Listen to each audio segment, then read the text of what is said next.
Anong mensahe ang kailangang marinig ng mga Cancer sa period na to? Pwedeng nangyayari na itong magiging reading o mangyayari pa lang. Kung hindi man para sa inyo itong magiging reading, di baka para sa someone na malapit sa inyo, sa someone na kakilala niya mismo. Baka may lumabas na gender, mamaya gawin niyo na lang energy, masculine at feminine energy. Pwede rin naman na wag niyo nang pansinin ang gender. Hindi ko masasabi kung anong magiging reading, kung positive ba o negative, depende sa kung anong mapipick up kong energy. Walang masama kung papanoorin ang sun, moon at rising sign, kasi bakalin man sa mga yan ay mag-resonate na sa sitwasyon nyo. So meron tayo ditong 6 of Wands, 7 of Pentacles at 3 of Cups.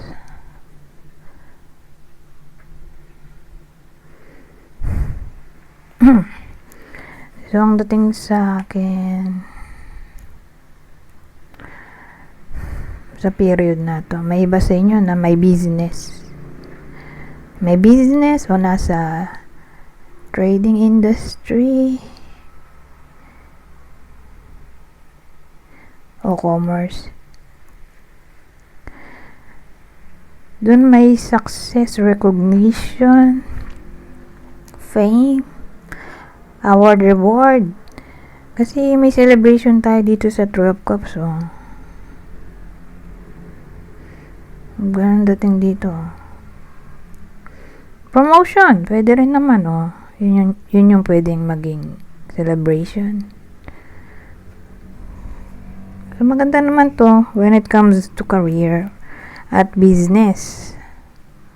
So kung di man literally tumama sa inyo to, kasi case to case basis, may iba na walang work. Di baka dun tumama to sa someone na malapit sa inyo o kakilala niya mismo, na maambunan kayo ng grasya at magse-celebrate nga. Papakain, manlilibre.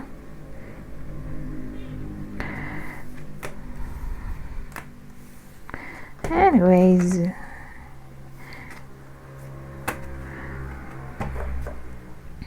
punta naman tayo sa susunod. Ito, pang masasabi nito.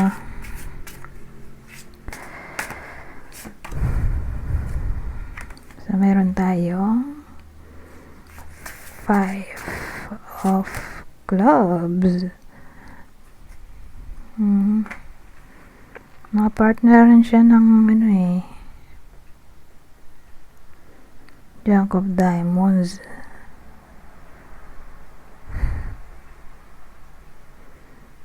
So ang dating sa akin sa period na to,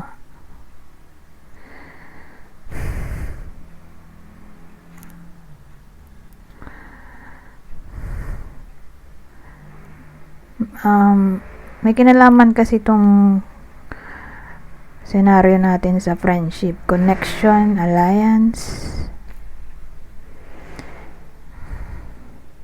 Kaya lang isa dun, or ewan ko kung sino dun sa alliance, connection, friendship,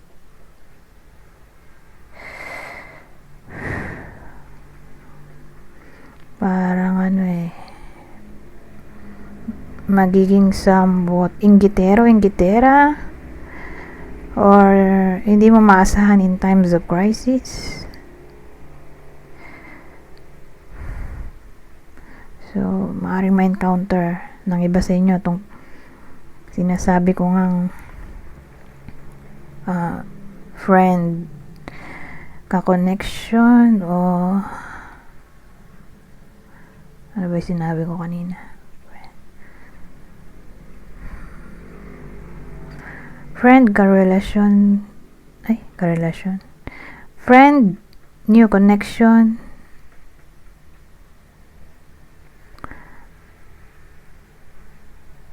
o kakampi alliance. So sa madaling salita, asahan natin na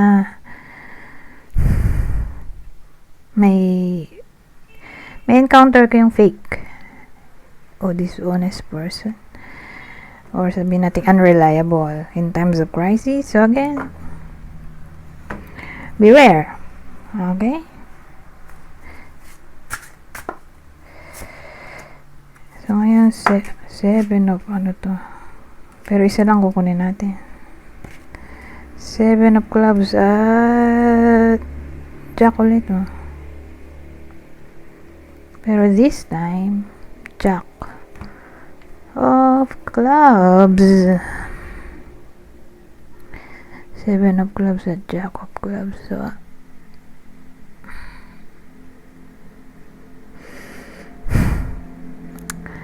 ang dating dito,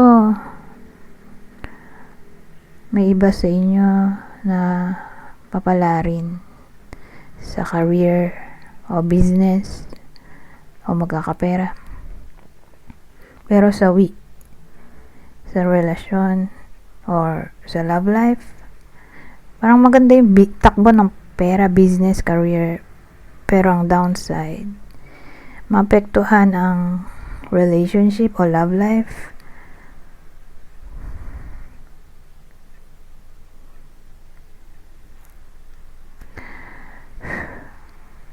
So, sino yung tinutukoy kung pwedeng maapektuhan ng reading na to? Someone na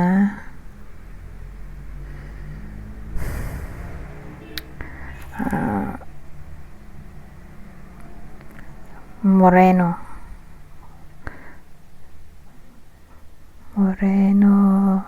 sabihin natin ang edad niya ay maglalaro sa alin man sa description, So again, yung una moreno, pangalawa ang age ay pwedeng nasa teenager to 29 years old.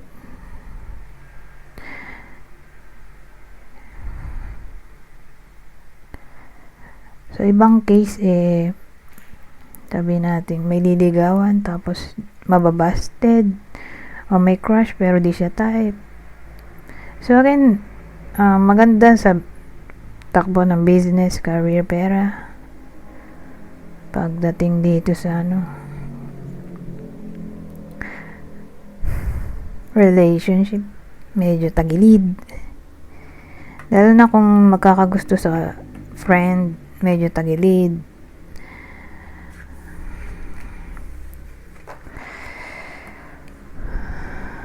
Anyways, hindi na tayo masasabi nito.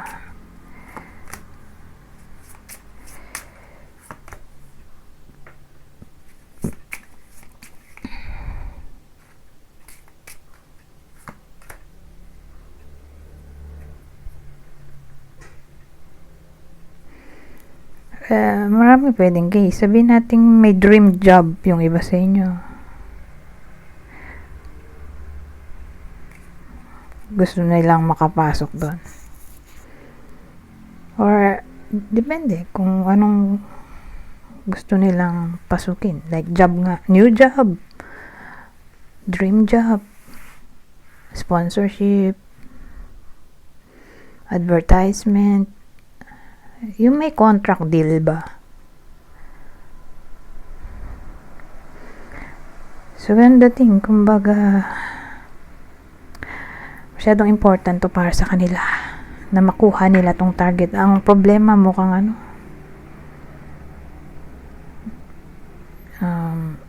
kaka-problem dahil sa presence ng mountain na may kinalaman sa obstacle challenge. So again, problem in general na parang hindi madali, di ba mountain nga, bundok, di madaling maakyat, so hindi madaling makuha tong target.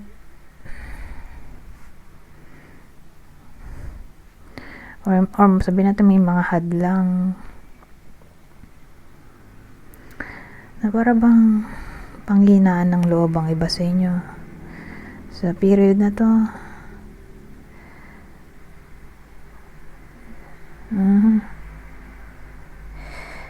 Pero maganda kung i-clarify natin tong ring kasi masyado siyang malawak.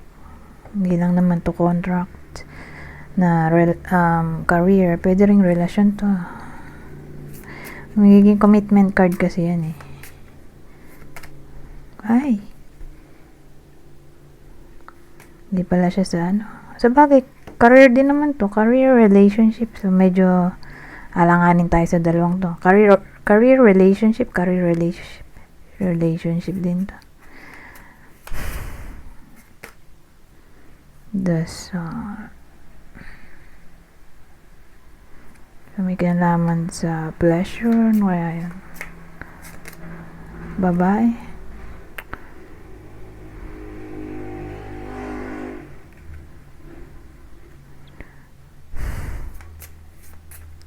Ito last na talaga pag wala. Magdidesisyon na ako.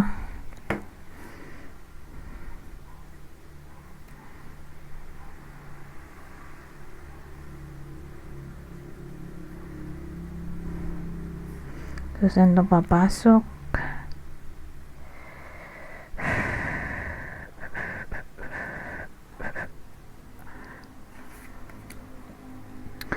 Babae yung ano,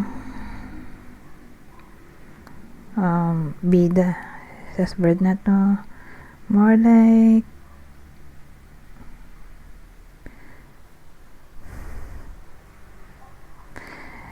career ba to? Career. Tingin ko career kasi itong dalawang combination. Fame and glory. Fame and honor. Ganun naman sa recognition. So, more like career. Career ng babae. So, bida babae.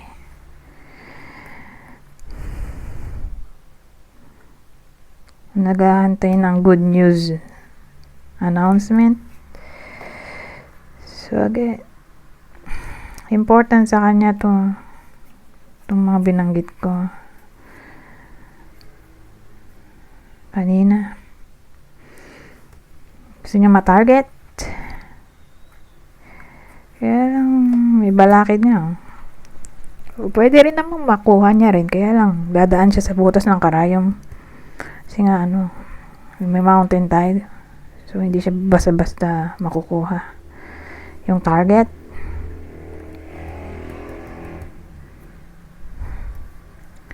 So, again, may kinalaman to sa new job, dream job, promotion, sponsorship, advertisement, basta pagkakakita na may kinalaman sa contract, commitment. May 30 minutes na pala to. Hindi ko na mailalabas yung iba pang deck dahil madaling mode tayo. Anyways, hanggang dito na lang. Goodbye for now.